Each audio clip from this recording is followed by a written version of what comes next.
Shocked again this morning to see Chris Packham pushing Veganuary.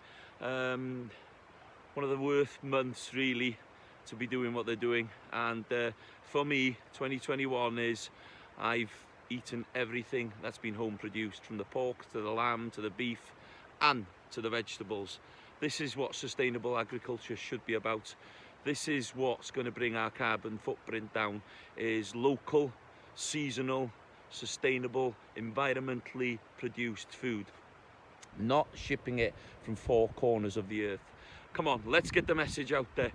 Let's build a better Britain on our bellies with honesty. And veganism is not the answer.